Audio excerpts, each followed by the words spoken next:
Hello friends, welcome to my YouTube channel. Complete modern history की lecture series में ये हमारा फिफ्थ लेक्चर है। टॉपिक है हमारा भारत में राष्ट्रवाद का उदय, rise of nationalism in India. इसके अंतर्गत आज हमारा टॉपिक है होम रूल लीग, दिल्ली दरबार और हार्डिंग बॉम्ब कॉन्स्पिरेंसी के बारे में हम डिस्कस करेंगे। इससे पहले लेक्चर में हम बात कर चुके हैं गरम दल, नरम दल, कांग्रेस का जो सूरत अधिवेशन हुआ उसके बारे में हम डिस्कस कर चुके हैं। पार्टीशन ऑफ बंगाल, बंगाल का विभाजन, ये सारी मुस्लिम लीग, इन सब के बारे में हम डिस्कस कर चुके हैं। चलिए तो आज हम स्टार्ट करते हैं अपना टॉपिक, जिसमें हम बात करने वाले होम रूल लीग और दिल्ली दरबार के बारे में।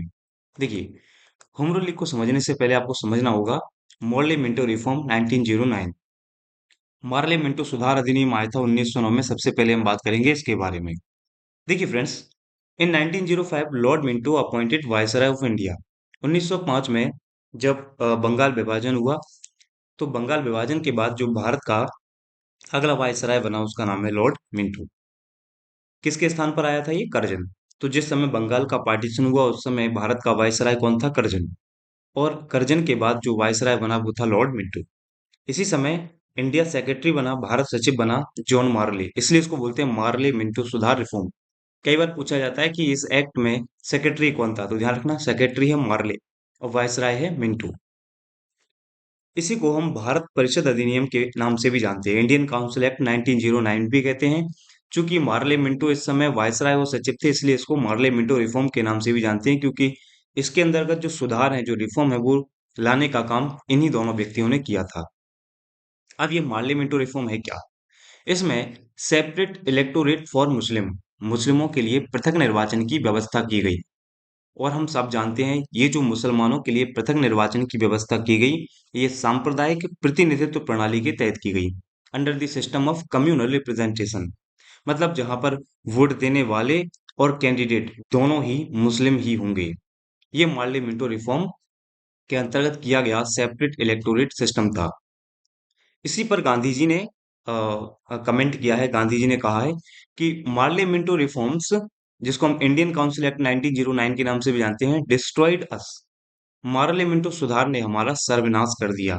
ये स्टेटमेंट है गांधी जी का।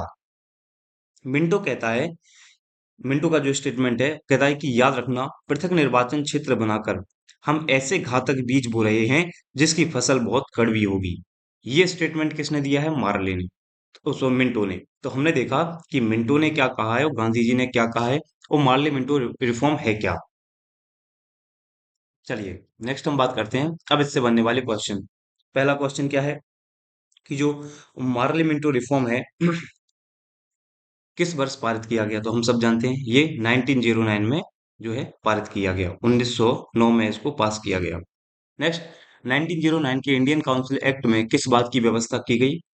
द्वैत शासन, डायरकी नहीं, सांप्रदायिक प्रतिनिधित्व, कम्युनल रिप्रेजेंटेशन। जी हाँ, अभी हमने देखा कि कम्युनल रिप्रेजेंटेशन के आधार पर मुसलमानों को पृथक निर्वाचन की व्यवस्था की गई थी। तो इसका राइट आंसर होगा ऑप्शन नंबर बी। चलिए नेक्स्ट हम क्वेश्चन देखते हैं। राष्ट्रीय आंदोलन की अवधि में जिस घटना में मतभेद के बीच थे और वह जिसने अंततः देश का विभाजन कराया, वह कौन है? 1906 में मुस्लिम लीग की स्थापना, वर्ष 1905 में बंगाल का विभाजन, गांधी जी द्वारा खिलाफत आंदोलन का समर्थन और विधानसभाओं में मुसलमानों के लिए पृथक निर्वाचन क्षेत्रों में स्थानों का आरक्षण। तो राइट आंसर क्या होगा इसका? Option number D, reservation of seats and separate electorate for Muslim in legislative assembly. चलिए आगे हम बात करते हैं। तो ये हो गया हमारा 1909 का मॉर्ले मिंटो रिफॉर्म एक्ट। अब मॉर्ले मिंटो रिफॉर्म एक्ट से हम आगे बढ़ते हैं। तो अगला जो हमारा टॉपिक होने वाला है दिल्ली दरबार। अब ये दिल्ली दरबार क्या है इसको समझते हैं। अभी तक आपने पढ़ा होगा 1911 का दिल्ली दरबार। फ्रेंड्स, लेकिन मैं आपको बता दूं, दिल्ली दरबार इतिहास में 3 बार लगा हुआ है। जो फर्स्ट इसका आयोजन हुआ था, प्रथम बार जो दिल्ली दरबार लगा था वो लगा था 1877 में, 1877 में। उस समय भारत का वायसराय या हम कह सकते हैं गवर्नर जनरल कौन था? लॉर्ड लेटन। लॉर्ड रिटन ने के समय में यह दरबार का आयोजन हुआ था। इंग्लैंड की जो क्वीन विक्टोरिया थी, उनको भारत की साम्राज्ञी घोषित किया गया था इस पहले दिल्ली दरबार के द्वारा। Queen Victoria of England was declared emperor of India. तो ये पहला दिल्ली दरबार है। अब हम सेकंड दिल्ली दरबार की अगर बात करते हैं, तो ये 1903 में इसका आयोजन हुआ, 1903 में इसका आयोजन हुआ। इस समय वायसराय है लॉर्ड कर्जन के समय।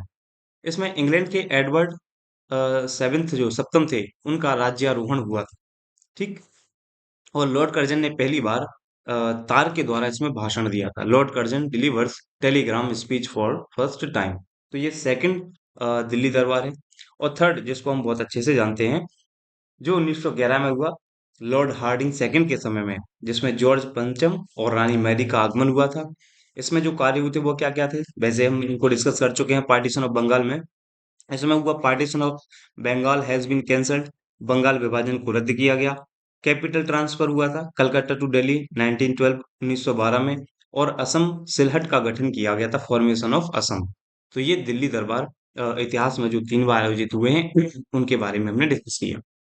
आइए इनसे रिलेटेड कुछ क्वेश्चन है उनको हम डिस्कस कर लेते हैं। जैसे अगर आपसे पूछा जाएगा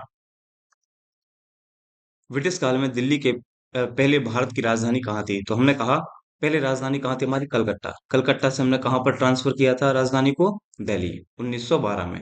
पहला। दिल्ली भारत की राजधानी बनी कब, तो हम सब जानते हैं दिल्ली भारत की राजधानी बनी 1911 के एक्ट के द्वारा 1912 में। लेकिन चूंकि इसमें ऑप्शन 1911 दिया हुआ है, तो हम राइट आंसर क्या लगाएंगे, 1911। नेक्स्ट क्वेश्चन है, 1912 में जब राजधानी कलकत्ता से दिल्ली लाई गई, उस समय भारत का वायसराय कौन था, तो हमने अभी पढ़ा है, लॉर्ड हार्डिंग। लॉर्ड हार्डिंग उस समय कौन था, वायसराय था। चलिए नेक्स्ट क्वेश्चन हम देखते हैं। तो ये हो गया हमारा सेकंड टॉपिक, जिसमें हमने पढ़ा दिल्ली दरबार के बारे में।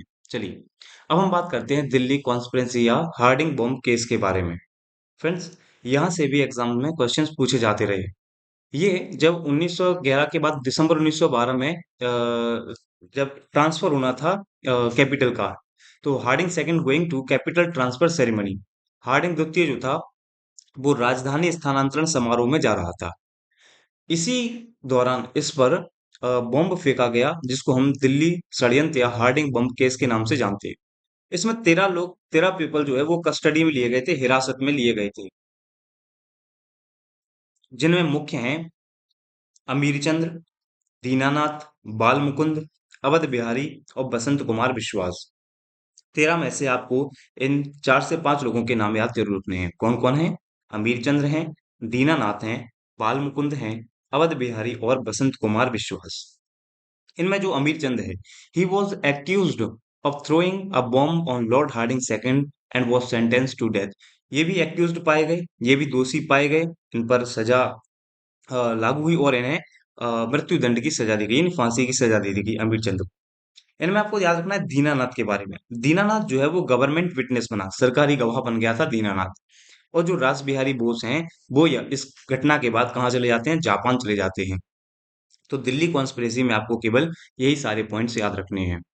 आई होप ये पॉइंट आपको समझ में आए होंगे कि दिसंबर 1912 में हार्डिंग सेकंड सेरेमनी में जा रहा था, जिस पर बॉम्ब फेंका गया, जिसमें 13 लोगों को डिटेन या कस्टडी में लिया गया। ये उनके नाम है, जिनमें से सरकारी गवाह कौन बना, दीनानाथ। फ्रेंड्स, आपको इसकी पीडीएफ हमारे टेलीग्राम चैनल पर मिलेगी, जिसका लिंक डिस्क्रिप्शन बॉक्स में दिया हुआ है, तो वहां जाकर आप हमारे टेलीग्राम चैनल को ज्वाइन कर सकते हैं। चलिए अब हम आगे बढ़ते हैं, और नेक्स्ट और सबसे इंपॉर्टेंट टॉपिक है हमारा home rule movement, home rule आंदोलन। बात आते हैं कि ये होम रूल है क्या, और इसकी जो कॉन्सेप्ट है, ये अवधारणा, ये आया कहाँ से। तो फ्रेंड्स, पहली बार आयरलैंड में, आयरलैंड का एक लीडर है जिसका नाम है रेमांड। रेमांड ने सबसे पहले ये होम रूल वर्ड दिया। स्वशासन जिसका मतलब होता है कि हम सरकार के अंडर में रहकर क्या करेंगे, सेल्फ गवर्नमेंट करेंगे, उसको हम बोलते हैं होम रूल, यानी घर का शासन भी हम इसको बोलते हैं। इसका अर्थ क्या है, इसका अर्थ है सेल्फ गवर्नमेंट, स्वशासन। अब बात आती है कि भारत में इसको लेके कौन आया, तो भारत में इसको लेके आई एनी बेसेंट। लेकिन भारत में इसको अच्छी तरह से फैलाने में 2 लोगों का बड़ा योगदान है, एक तो स्वयं एनी बेसेंट और दूसरे तिलक। तो भारत में तिलक और एनी बेसेंट दोनों को होम रूल लीग आंदोलन का प्रचारक माना जाता है, एडवर्टाइजर माना जाता है।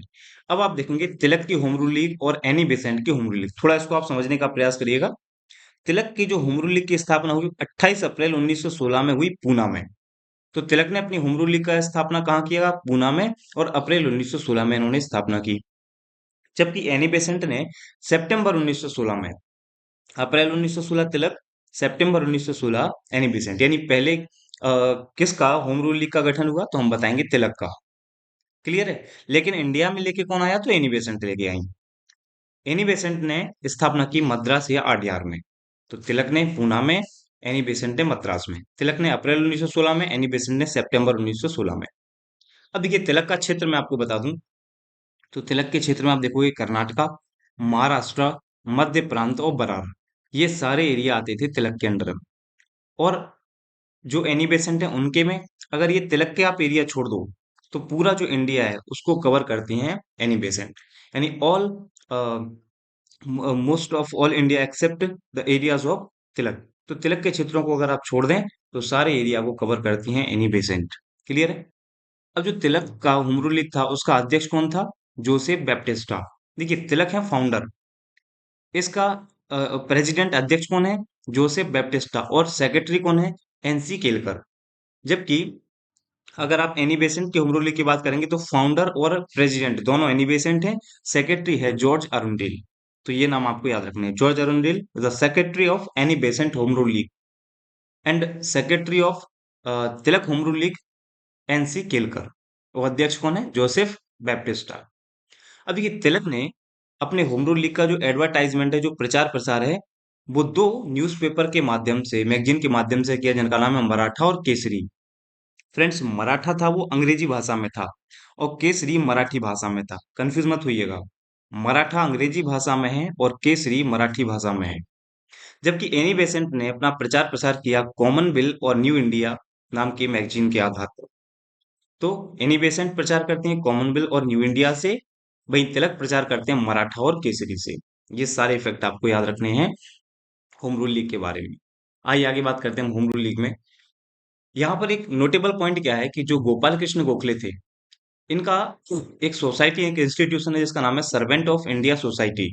इस सर्वेंट ऑफ इंडिया सोसाइटी के जो मेंबर थे, उनको होम रूल लीग में प्रवेश नहीं था। No entry in Home Rule League. यहां से प्रश्न पूछा गया एग्जाम में, तो होम रूल लीग में किनका प्रवेश वर्जित था? तो आप बताएंगे सर्वेंट ऑफ इंडिया सोसाइटी के मेंबर्स का, जिसकी स्थापना गोपाल कृष्ण गोखले ने की थी।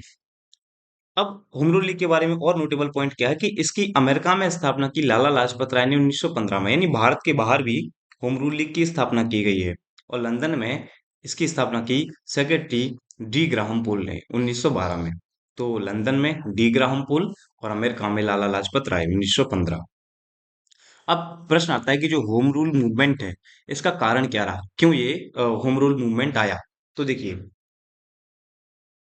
पहला पॉइंट कहता है कि जो मार्ले मिंटो सुधार के बाद उदारवादी नेताओं की लोकप्रियता में कमी आ चुकी थी। Decline in popularity of liberal leaders after the Morley Minto reforms of 1909। ठीक है, तो उनकी पॉपुलैरिटी में कमी आ गई, जिसकी वजह से आया ये। दूसरा, कांग्रेस विभाजन के बाद उपजी राजनीतिक शून्यता। हमने पढ़ा था 1907 में सूरत सेशन हुआ था जिसमें कांग्रेस स्प्लिट हो गई थी, जिससे पॉलिटिकल वैक्यूम छा गया था, जिसकी वजह से एक नया आंदोलन खड़ा हुआ जिसका नाम हुआ होम रूल लीग। यहाँ पर इसको सही कर लेंगे, home Rule league. Next, Annie Besant और बाल गंगाधर तिलक का कुशल नेतृत्व, एफिशिएंट लीडरशिप दोनों की थी, चाहे वो एनी बेसेंट हो या आपके बाल गंगाधर तिलक। तो ये कुछ कारण रहे होम रूल लीग आंदोलन के। नेक्स्ट अदर फैक्ट हमें ध्यान रखना है, तो 1917 में एनी बेसेंट का स्टेटमेंट क्या था कि भारत अब अनुग्रहों के लिए अपने घुटनों पर नहीं बल्कि अधिकारों के लिए अपने पैरों पर खड़ा है। ये स्टेटमेंट पूछा जाता है फ्रेंड्स। तो ये एनी बेसेंट ने दिया था 1917, जब इन्होंने अध्यक्षता की थी कांग्रेस के सेशन की। दूसरा, तिलक ने क्या स्टेटमेंट दिया है? कहा है कि भारत उस बेटे की तरह है जो अब जवान हो चुका है और समय का तकाजा है कि बाप इस बेटे को उसका वाजिब हक दे दे। ये स्टेटमेंट तिलक का है। अब बात करते हैं हम कि आंदोलन जो है वो स्लो डाउन कैसे हो गया, धीमे कैसे पड़ गया। जब इतना बढ़िया आंदोलन चल रहा था तो इसके पीछे क्या कारण रहे कि स्लो डाउन हो गया? तो पहला याद रखेंगे कि ब्रिटिश सरकार की जो दमनकारी नीतियां थी, रेप्रेसिव पॉलिसीज थी जो ब्रिटिश गवर्नमेंट की, उनकी वजह से क्या हुआ था? दमनकारी नीति के तहत अंग्रेजों ने जून 1917 में एनी बेसेंट, जॉर्ज अरुंडेल और बीपी वाडिया साहब को, इन सबको अरेस्ट कर लिया, गिरफ्तार कर लिया। इनके गिरफ्तारी के विरोध में, प्रोटेस्ट में, जो Subramaniam Iyer return the knighthood, S Subramaniam Iyer ने नाइटहुड की उपाधि वापस कर दी थी। इसके अलावा जो मद्रास के छात्र थे उनको जनसभा में शामिल होने पर प्रतिबंध लगा दिया था। Ban on students from attending public meeting in Madras. इसके अलावा कुछ और कारण भी हैं, जैसे मॉन्टेग्यूस ने जो अनाउंसमेंट किया था, जो घोषणा की थी कि Indians should get the opportunity to self government, भारतीयों को स्वशासन का अवसर मिलना चाहिए। ये स्टेटमेंट के द्वारा, इस डिक्लेरेशन के द्वारा जो एनी बेसेंट है उन्होंने आंदोलन को वापस ले लिया। After this announcement Annie Besant withdraw the movement. तो यहां से भी खत्म होता है। दूसरा, 1917-18 में कम्युनल रियोट्स हुए, और in 1920 Home Rule League was renamed as Swaraj Sabha by Gandhi ji. ये फैक्ट याद रखेंगे, गांधी जी ने 1920 में होम रूल लीग का नाम बदलकर स्वराज सभा कर दिया था। ठीक। और एक स्टेटमेंट है जो एनी बेसेंट कहती हैं, एनी बेसेंट के शब्दों में, कि उनके यानी तिलक के कुछ समर्थक मुझे पसंद नहीं करते और मेरे कुछ समर्थक उन्हें नापसंद करते थे, लेकिन मेरे और उनके बीच किसी तरह का कोई झगड़ा नहीं था। ये स्टेटमेंट है एनी बेसेंट का। तो ये हो गया हमारा होम रूल लीग मूवमेंट। अब इससे एक क्वेश्चन आज हम डिस्कस करेंगे, बाकी और जो क्वेश्चंस रहेंगे वो हम नेक्स्ट लेक्चर में देखेंगे। जैसे क्वेश्चन क्या है, 1920 में किसने अपना नाम परिवर्तन कर स्वराज सभा रख लिया? तो हम बताएंगे all India home Rule league, और ये काम किया था महात्मा गांधी जी ने 1920 में। क्लियर है? तो फ्रेंड्स, ये हमारा, जिसमें हमने होम रूल लीग और दिल्ली दरबार, दिल्ली कॉन्स्पिरेसी और 1909 का मॉरली मिंटो रिफॉर्म को फिनिश किया। अगर आपको ये लेक्चर पसंद आया हो तो लेक्चर को लाइक करें, कमेंट करें, ज़्यादा से ज़्यादा अपने दोस्तों के साथ इन वीडियोस को शेयर करें। फ्रेंड्स, मैंने आपको बताया कि इसका जो आपको पीडीएफ है वो हमारे टेलीग्राम चैनल पर मिलेगा, जिसका लिंक डिस्क्रिप्शन बॉक्स में दिया हुआ है। तो वहां जाकर आप हमारे टेलीग्राम चैनल को ज्वाइन कर सकते हैं। मिलते हैं नेक्स्ट वीडियो में, तब तक अपना ध्यान रखें। धन्यवाद।